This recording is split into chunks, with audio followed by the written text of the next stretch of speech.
Well, good afternoon, ladies and gentlemen. How are you feeling? Good? Good? Nice lunch? I think the irony of being the first talk after lunch, talking about food poverty and food insecurity, is not lost on me. As the introduction said, my name is Gavin Kibble. I'm the founder of Coventry Foodbank. This is a project I started some 7 or 8 years or so ago. You know, I've lived in the city of Coventry for, I think, about 34 years, 35 years now. It's a great city. I passionately believe it's a great city. And with many of the problems that we're dealing with, extraordinary problems affecting ordinary people, I think we're well ahead of the curve, and Coventry Foodbank is one of those. But the journey to get there started about 8 years or so ago. I was the finance director of a multinational forklift truck company, and I can't go into the details of how I went from that to becoming a debt counsellor, but by 2010, I was working with a national organisation called Christians Against Poverty, doing debt counselling. Second client we ever met, a Nigerian couple, the Nigerian lady, she's 9 months pregnant, due to have a C-section the following day, and, you know, just in casual conversation, I said at the end, "What have you got in the way of food?" And they said, "Well, we've got a lettuce and half a tin of tomatoes." And I thought, how's that possible in a first world society, that this couple, that's all they've got? And that, for me, was a real trigger for starting Foodbank. Since then, we've started a closed bank. I've started a project which befriends vulnerable, isolated, older people, and a winter night shelter for homeless people. Do you know, the strange thing is, though, I run 2 dance schools with my wife. And if she was here today, she would tell you, if she was up on stage, that I can't dance at all. But actually, I do like dressing up. So last year, in November 2017, I had the huge honour of receiving an honorary doctorate from Coventry University. It was great, but I think it recognises the thousands and thousands of hours that have been put into the Foodbank project over the last 7 years by hundreds and hundreds of volunteers. So I'm really grateful for that. And some of you here today may well have been involved with me over the last few years in this journey, and I thank you from the bottom of my heart for that. And perhaps after you listen to today's talk, some of you here may wish to engage with me and write the next chapter to solve this injustice once and for all. So, without further ado, let's get on with this TEDx talk, which is going to look at food insecurity and injustice. So, first off, I need to explain what Coventry Foodbank is and what a Trussell Trust Foodbank is, of which Coventry Foodbank is one. So a Trussell Trust Foodbank, like Coventry Foodbank, provides 3 days' worth of nutritionally balanced food to people who are in crisis.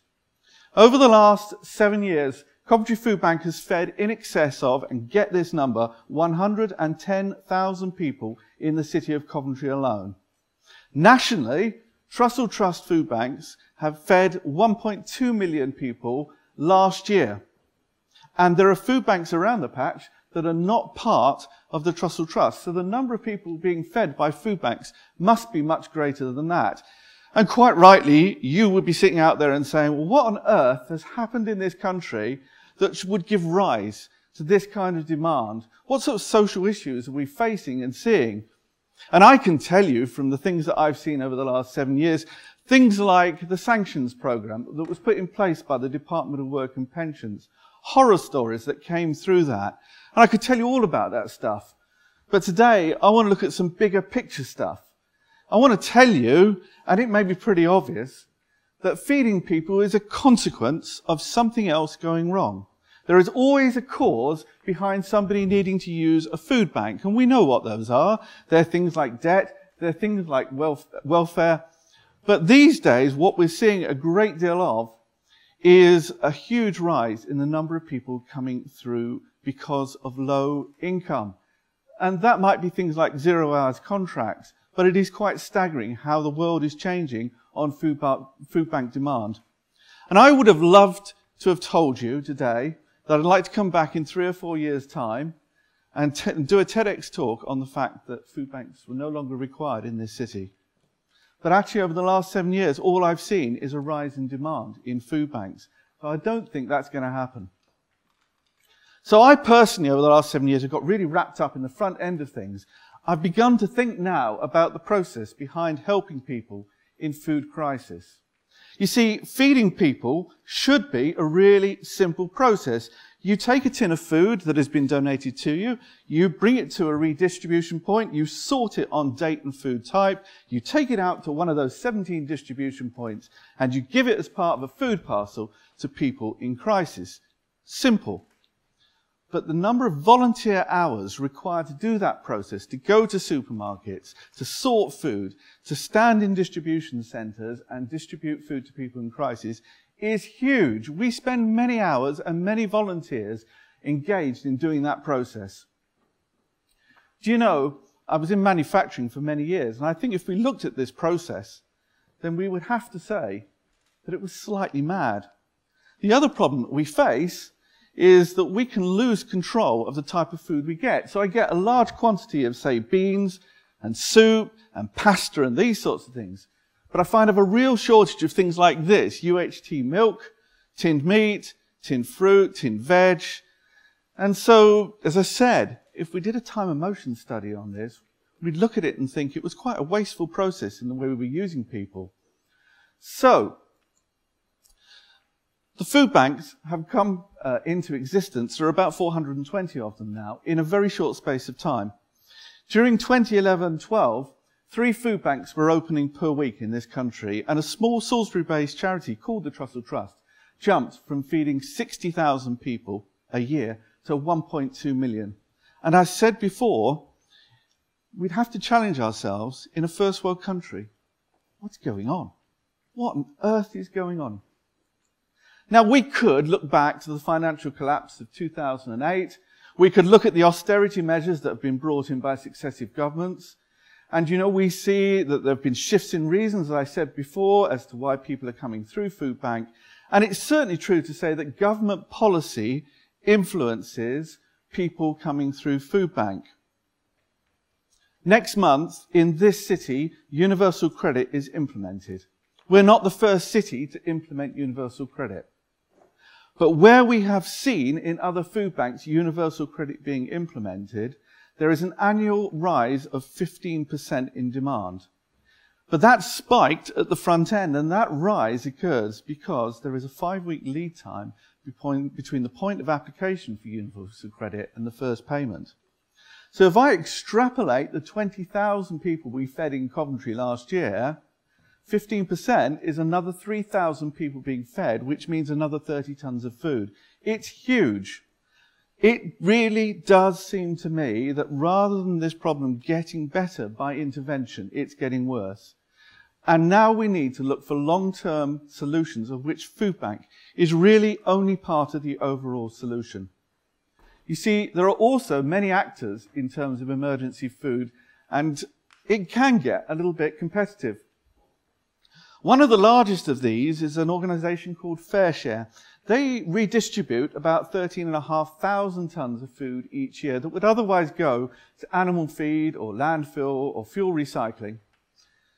They reckon that's about 5% of the overall available food to them for redistribution, and they are limited by their own infrastructure.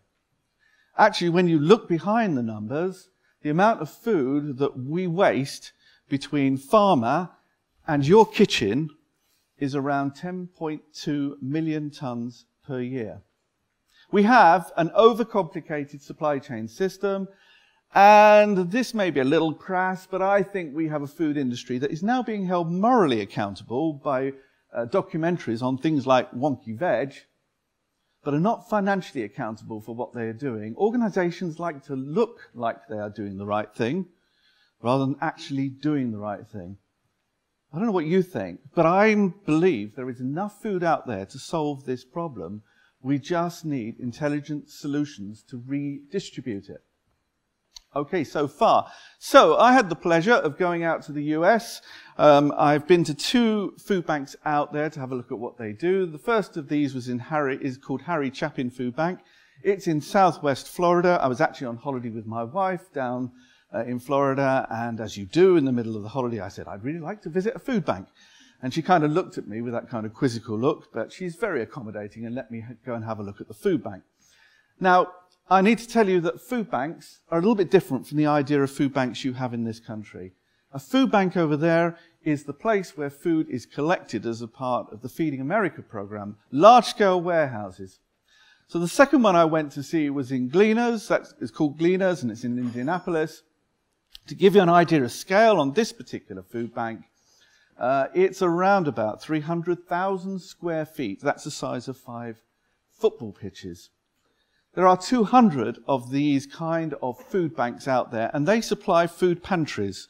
So food pantries are the same as our food banks in this country.